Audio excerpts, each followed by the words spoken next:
Hablemos de impuestos, un espacio dedicado para analizar la fiscalidad nacional e internacional para negocios desde y hacia Argentina. No olvides compartir este podcast con tus amigos y conocidos. Puedes encontrarme en internet en www.sergiocarbone.com.ar o en YouTube buscando por mi nombre. Ingresando a mi canal, te invito a suscribirte. Hola, ¿qué tal a todos? Gracias por acceder a este nuevo podcast. Y hoy les traigo un tema que ciertamente genera tensiones. Pero no es que genera tensiones entre el contribuyente y el fisco. De hecho, todos los temas que traigo son temas que generan tensiones entre el contribuyente y el fisco. Pero el tema que voy a traer hoy es un tema que genera tensiones entre profesionales del derecho tributario. Entre profesionales que tenemos una visión del derecho tributario más, si se quiere, basada en los principios que nos enseña Yarach, ya desde su doctrina, que fueron altamente conocidos en la década del 50, 60, 70 del siglo pasado, y nuevos principios que informan, si se quiere, la incursión sustantiva del Estado en la vida de los particulares. Como siempre les digo, y les recuerdo, mi nombre es Sergio Carbone, soy un profesional independiente y ante cualquier duda o consulta se pueden contactar con mi estudio, pero por favor les pido, en el marco de una consulta profesional. Bueno, el tema que nos convoca hoy viene a colación de un antecedente de la Cámara Nacional Contencioso Administrativo Federal de este año, bajo el auto titulado Álvarez Rodríguez, María Gloria. Y bueno, básicamente este antecedente versaba sobre un recurso de repetición, un amparo en realidad, un amparo presentado por el contribuyente solicitando la repetición del impuesto a las ganancias que le había sido retenido cuando le fueron a pagar los haberes jubilatorios haberes jubilatorios. Bueno, y esto básicamente lo sustentaban en vieja doctrina, del año pasado de la Corte Suprema de la Justicia de la Nación. Entonces vamos a hacer un raconto de qué se trata la cuestión, vamos a ver cuál es la crisis, y bueno, finalmente mi opinión la voy a repetir. Ya me expresé el año pasado y creo que es oportuno expresarme nuevamente en este sentido. Todo, si se quiere, nació parte de un antecedente muy conocido, muy resonante del año 2019 de la Corte Suprema de la Justicia de la Nación, titulado García María Isabel contra FIP sobre acción meramente declarativa. Fue un antecedente del 26 de marzo del año 2019, se puede ubicar en fallos 342-411. Básicamente, ¿de qué se trataba este? Bueno, este es un sujeto o una persona que había obtenido jubilaciones o rentas pasivas derivadas de su anterior trabajo, si se quiere, en relación de dependencia. Contra esas jubilaciones, la Administración Federal de Ingresos Públicos disponía que el contribuyente correspondía a realizar retención porque, medida la capacidad contributiva desde un punto de vista objetivo conforme a la Ley de Impuesto a las Ganancias, era un sujeto que obtenía rentas que superaban los mínimos no imponibles, las deducciones personales y demás, y obligaban, por tanto, a que ese sujeto estuviera incluido dentro de la base de contribuyentes sujetos al impuesto a las ganancias. Entonces, ANSES, cuando realizaba cada uno de los pagos, realizaba la retención correspondiente. Bueno, la particularidad de este sujeto, García María Isabel, es que empieza a advertir que es una persona de edad avanzada, tenía determinadas afecciones de salud que alegaban que esa jubilación o esa pensión que recibía, al habérsele detraído la retención de impuesto a las ganancias, en realidad se mesuraba sobre una manifestación de capacidad contributiva incorrectamente medida, incorrectamente aprendida por el derecho, porque no consideraba su especial estado de vulnerabilidad. Y en ese relato del especial estado de vulnerabilidad, ¿qué hace la Corte? Dice, estamos ante un amparo. ¿Qué es un amparo? Y recuerda nuestro máximo tribunal cuál es la función del amparo. Y la función del amparo es asegurar el efectivo goce de un derecho, donde es muy posible, de hecho de eso se trata. La cuestión de fondo son cuestiones que son tal vez difíciles de aprender, difíciles de incorporar y que demandan un debate de 3, 4, 5 años, pero cuando un sujeto está requiriendo algo que necesita una solución inmediata y exista cierta verosimilitud en el derecho que plantea, en la lesión que alega, y estamos frente a un sujeto que no puede esperar 4 o 5 años, porque si así fuera, si esperara esos 4 o 5 años, muy posiblemente cuando salga la sentencia, la lesión a su patrimonio o al interés particular percibido ya hubiera sido realizada y ya hubiera sido efectivizada, y de nada me serviría una solución satisfactoria a la pretensión original del sujeto. Y bueno, esto sucede claramente cuando alguien dice, mira, la retención de impuestos a las ganancias está lesionando ciertos derechos protegidos y tutelados por la Constitución Nacional, ya sea por su propia norma o por pactos internacionales, y la verdad es que no puedo esperar 4 o 5 años para que usted decida. Bueno, para esas cuestiones, entre otras, están los amparos, ¿no? Y en este proceso sumarísimo del amparo, ¿qué dice la Corte? Mira, visualizo 2 cosas. Visualizo una edad avanzada, visualizo una situación de salud especial que requiere atención especial, que requiere gastos especiales, y entonces advierto la verosimilitud de derecho o el umbral necesario para decir, señores, esta aplicación de la norma para este caso sería o es inconstitucional, mando dejen de retener, mando el reintegro de las retenciones practicadas. Bueno, y eso fue lo que sucedió en este antecedente, ¿no? Pero yo me acuerdo el año pasado cuando salió el fallo de García, antes comentado, que fue claramente el primero de una seguidilla de antecedentes que se dieron para las mismas fechas, es decir, qué pasó durante el año 2019 y concretamente el primer semestre del año 2019. Con García Mabel, los tributaristas dijimos, ¿qué es lo que pasó acá, ¿no? Porque, ¿cuál es la filosofía en la cual se forma el tributarista desde el punto de vista general, ¿no? Bueno, el tributarista básicamente se basa en la doctrina de Iadach, donde habla de una manifestación de capacidad contributiva, tema que incluso yo lo he mencionado y tratado muchas veces, y esa manifestación de capacidad contributiva se enseña y se dice en cualquier manual que uno pueda tomar de derecho tributario, de finanzas públicas, que básicamente es una expresión que el legislador entiende, pero sin una función técnica, sin un basamento técnico ni particular. Se entiende que un sujeto con una determinada renta, medida en moneda nominal, tiene o no tiene capacidad contributiva. Y si bien la particularidad del impuesto a las ganancias, que es un impuesto altamente personalizado, dirigido y considerando la particular situación de un sujeto o de un contribuyente, la verdad es que esa manifestación de capacidad contributiva se mide más o menos de manera objetiva. Hasta ahí está lo que es, el principio general y que es lo que entendemos todos los que conocemos o estudiamos simplemente el derecho tributario en su rama sustantiva. Y bueno, nos sentimos gravemente lesionados en los principios sobre los cuales aplicamos, comprendemos y peleamos cómo debería ser aplicado el derecho o entender ese derecho, o por lo menos esa manifestación de la capacidad contributiva.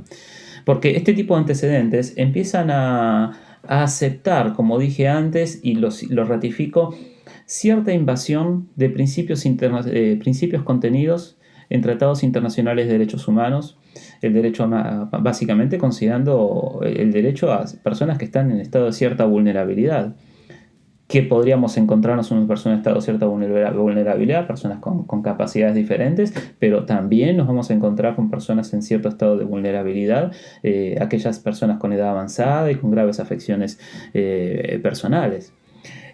Pero también tenemos que reconocer esta invasión, por llamarlo de alguna manera, en el derecho tributario sustantivo, de principios que informan el efectivo goce de derechos económicos, sociales y culturales. También son tratados internacionales incorporados con rango constitucional. El derecho internacional de los derechos humanos básicamente lo que hace es innovar. Y esto lo vemos muy fuerte en nuestra Constitución del año 1994, en innovar sobre el principio o la filosofía, o si se quiere la dogmática sobre la cual vamos a aplicar el derecho local. Y esa invasión nosotros la encontramos en sus primeras expresiones, en antecedentes como Exmejian contra Sofovich, donde todavía no se había reformado la Constitución Nacional, dado que fue en el 93 y la reforma fue en el año 1994, pero ya había sido receptado la Corte y ya había dicho, esto no puede estar ajeno a la aplicación efectiva del derecho, ¿no? Pero todas las causas en las cuales se fue trabajando o visualizando esa invasión distaban de estar relacionadas con el derecho tributario sustantivo. Pero ahora nos encontramos con este tipo de antecedentes que van de lleno al corazón de nuestra rama del derecho. ¿Por qué van de lleno a nuestro corazón de la rama del derecho? Porque, como bien lo advierte la Cámara en este caso, donde dice, miren, la medida cautelar fue bien concedida porque al contribuyente le conceden la medida cautelar. Es muy interesante y recomiendo leer la defensa del fisco. Fue realmente bastante bien hecha. Se equivocan dos cuestiones nada más, pero fue bastante bien hecha. De hecho, parecería ser que si uno desconoce los principios internacionales que informan los derechos humanos y la filosofía que eso imprime o debiera imprimir, primero que ha impreso en la Constitución Nacional, pero en la aplicación y la interpretación del derecho, si uno lo desconociera, bueno, parecería ser verosímil la defensa que ha practicado el fisco. Por suerte el tribunal fiscal, el tribunal y luego la Cámara le dice, miren, señores, no tienen razón, ustedes se están olvidando de esta rama del derecho que debe ser incorporada en la interpretación del acto. ¿Y cuál es la incorporación? ¿Qué es lo que nosotros tenemos que ver?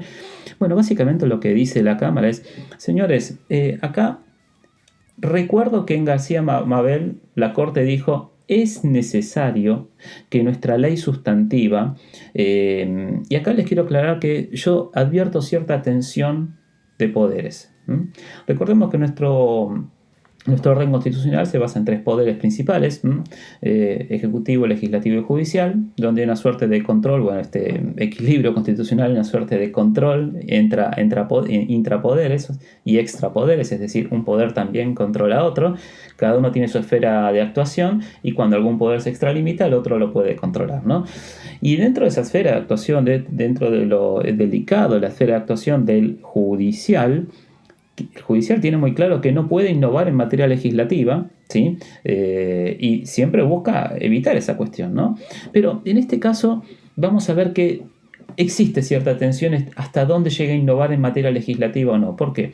Porque en García Mabel, yo me acuerdo que lo resalté en un paper que escribí, digo, bueno, existe esta suerte de invasión de principios internacionales de derechos humanos en la aplicación e interpretación del derecho sustantivo, bien, es correcto que sí sea, pero recuerdo que la Corte había señalado en un párrafo diciendo que no se podía pretender que un sujeto jubilado tuviera la misma capacidad contributiva de manera nominal que un sujeto que no estuviera jubilado. No por el hecho de estar jubilado, sino por el hecho de su edad avanzada. Es decir, personas que tuvieran edad avanzada, que tienen requerimientos de cuidado, requerimientos de costos a soportar superiores a otras personas, no son iguales. Y entonces, en esa desigualdad, es necesario aplicar un criterio de equidad y de justicia. Y requería la Corte al derecho sustantivo que considere, que tenga en cuenta ese desequilibrio en la función social de vida de cada uno de los sujetos para de alguna manera igualarlos a través de diferenciación en la tributación. Ahora, y eso entiendo yo que fue receptado por el legislador y al poco tiempo nosotros encontramos en la ley de impuesto a las ganancias que existe una deducción especial aplicable a ciertos jubilados que básicamente es una deducción especial, no importa que determine el número, son 6 veces un salario mínimo, un sueldo cobrado. Ahora, esa personalización que la Corte vino a reclamar cuando dictaminó García Mabel, hoy está en la norma, ¿sí? Es decir, en aquel momento, para el periodo fiscal que se estaba discutiendo, no estaba, pero hoy esa diferenciación estaba. Y en Álvarez Rodríguez viene a decir, les recuerdo que se requiere realizar esta diferenciación de contribuyentes en función de su particularidad. Bien, lo recuerda y toma el concepto de García Mabel del año 2019 de la Corte. Pero también viene a decir, observemos esto. Observemos que luego del antecedente que emite la Corte el año pasado, se dieron una seguidilla de antecedentes que marcan cierta doctrina o filosofía dada por la Corte, donde solamente se observan 2 elementos, la edad avanzada y la situación que podría estar no delicada a nivel de salud que demandara estos mayores costos. Con esos 2 elementos empiezo a visualizar la verosimilitud del derecho y tomando cuenta de esta diferenciación, no toma cuenta de que hoy el texto normativo la establece, o sea, el texto normativo sustantivo la reconoce. La Cámara directamente lo que hace es decir, miren, yo me voy a fijar solamente en 2 cuestiones. Me voy a fijar en la cuestión de la edad avanzada, en la cuestión de los requerimientos de salud. No voy a revisar qué es lo que diga el derecho sustantivo respecto a si el derecho sustantivo reconoció o no la diferente manifestación de capacidad contributiva de sujetos que están en su edad pasiva y avanzada respecto a sujetos que están en su edad laboral y activa. No voy a reconocer lo que dice el derecho sustantivo Pero vengo a decirles, señores, que es necesario que tengamos en cuenta que esas personas que están en edad avanzada, esas personas que tienen alguna afección, necesariamente no están en la misma posición y es función del judicial lograr que se efectivicen esos derechos, esas garantías que están tuteladas por nuestra Constitución. El derecho a la vida digna, el derecho a una vejez digna, el derecho al cuidado personal, cosa que se vería conculcada, según la doctrina de este antecedente, cosa que se vería conculcada si nosotros permitiéramos que el sujeto sufriera retenciones en el impuesto a las ganancias. Bueno, y esta es la parte que yo entiendo severamente delicada, porque una cuestión es cuando se trató en García María Isabel del año 2019 un periodo fiscal donde el texto normativo y sustantivo no hubiera tenido aprendida esta realidad y entonces, bueno, sí, le cabe al judicial visualizar, innovar y demás. Pero en este caso estamos hablando de un antecedente donde el texto normativo, es decir, el legislador, que es el legislador el que tiene la voz cantante en esto, porque es la voluntad del pueblo a través de sus representantes, ha considerado esta especial mesura. Y entonces ahora el judicial, ¿qué es lo que está haciendo? Me viene a decir que la mesura considerada por el legislador no fue suficiente, que se requiere un poco más. Y entonces yo me pregunto, ¿no estamos frente a una invasión de la competencia que tiene el judicial respecto del ejecutivo? Porque entonces está incidiendo sobre la política legislativa, sobre la decisión. Y si está incidiendo sobre la política legislativa, sobre la decisión, cosa que desde ya la Corte viene diciendo, no corresponde a los jueces a analizar la mesura, ya sea por buena o por mala, de determinada política legislativa, de determinada decisión. Si está analizando la mesura de esa decisión, y entonces estás ciertamente invadiendo, porque advirtió el texto normativo actual, pero básicamente dice no es suficiente. Otra posición es decir, mira, lo advirtió, lo vio y directamente dijo no es suficiente porque determinó que en base al texto normativo se siguen conculcando en esta situación determinados derechos y demás. La realidad es que la retención insumía aproximadamente el 6,39% de la renta bruta.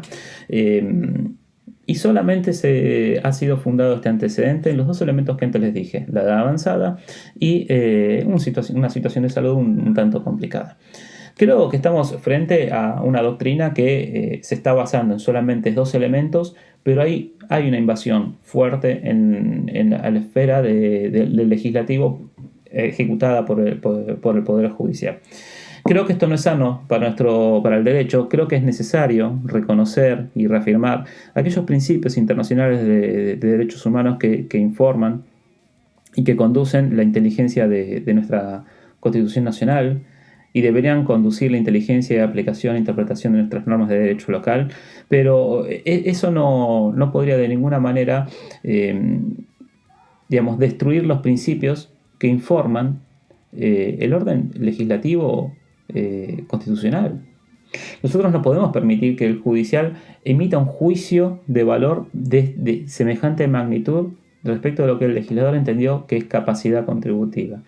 Y acá entiendo que está sucediendo eso.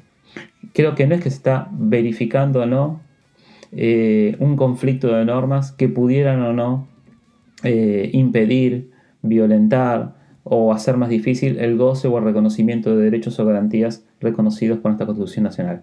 Creo que acá directamente está de manera objetiva visualizando una cuestión e incidiendo sobre la posición del legislativo. Eso no debería suceder, porque entonces el juez se está convirtiendo en legislador. Bueno, la cuestión es de debate, es para larga, yo se lo traigo. Y por último quiero decir que claramente aquella cuestión que por suerte supe ver en el año 2019 con este primer antecedente de García María Isabel, ha sido reafirmada en próximos antecedentes y ha sido también reafirmada en este.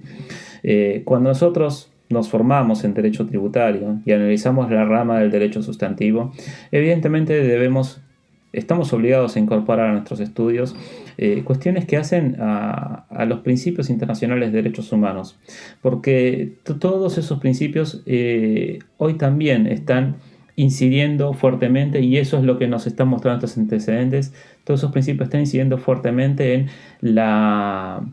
en la invasión, si se quiere, del Estado a través de la carga tributaria, directa o indirecta. Después discutiremos la indirecta, si se quiere. No hablo de los impuestos a los consumos, ¿no? Hablo de otras normas del Estado que inciden en las decisiones de los particulares y, en definitiva, comportan más costos.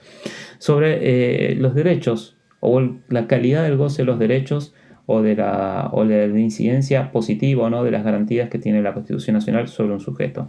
Creo que el tema está abierto para el debate, pero principalmente creo que el centro del debate de este antecedente que fue objeto de este podcast es preguntarnos: ¿ha excedido su facultad asignada conforme a la Constitución Nacional el judicial por la forma en la que ha mesurado la manifestación de capacidad contributiva determinada por el legislador conforme al ordenamiento vigente a octubre del año 2020, que es momento que yo estoy analizando este podcast? Se los dejo el tema, yo pienso que sí. Espero que les haya gustado este podcast. Ante cualquier duda o consulta se pueden contactar con mi estudio y bueno, nos estaremos encontrando próximamente. Hasta luego.